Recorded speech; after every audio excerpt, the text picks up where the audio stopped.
Et puis bien sûr, parce qu'aujourd'hui c'est elle qui est menacée aussi beaucoup, c'est la souveraineté des individus.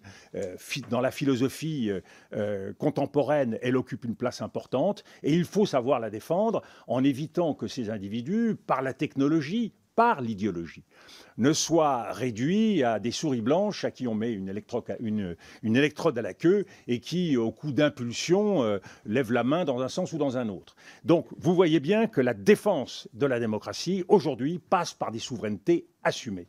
Le deuxième point, c'est l'identité. Vous avez raison quand vous dites qu'on ne peut pas ignorer la peur et la colère de populations, de peuples, sur un certain nombre de sujets. Vous citez la question migratoire. Je suis 100 fois d'accord. Simplement, il y a deux choses très différentes. La première, c'est d'agiter la question identitaire sans apporter la moindre réponse à ces peurs et ces colères. Et la deuxième, ce que suppose d'apporter des réponses sur les enjeux. Je pense à la question du voile, je pense à la question de l'immigration.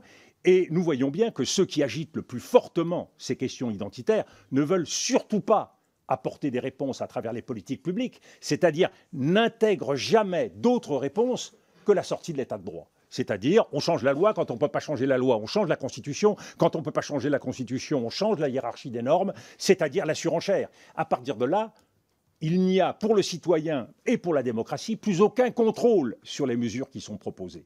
Donc, moi, ce que je crois, c'est la nécessité de rester dans le cadre démocratique, de rester dans le cadre d'un état de droit qui n'est pas négociable au quotidien, contrairement à ce que nous a dit le ministre de l'Intérieur encore il n'y a pas très longtemps.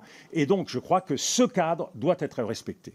Sur l'immigration, on le voit bien, il y a des solutions. Et certains pays, y compris en Italie, apportent des solutions, et notamment par le biais de la diplomatie. Malheureusement, ce n'est pas dans la surenchère sécuritaire que se trouvent les réponses les plus efficaces, mais dans des politiques publiques structurées, organisées et républicaines. Merci. La parole à présent pour Ensemble pour la République, Madame Marie-Ange Rousselot. Vous avez la parole. Prenez le micro, il est ouvert. Merci, Monsieur le Président.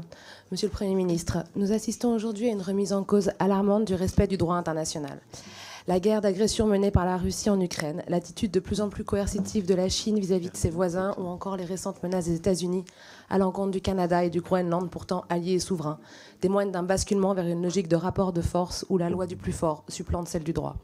Dans le même mouvement, c'est une certaine idée des relations diplomatiques qui vacille, celle fondée sur la prévisibilité, la loyauté entre partenaires, la réciprocité et la recherche d'équilibre. Elle cède la place à une pratique plus unilatérale, plus brutale, où l'on peut d'un tweet ou d'un décret imposer des droits de douane à ses alliés comme à ses rivaux ou acter un désengagement massif du financement d'organisations internationales essentielles.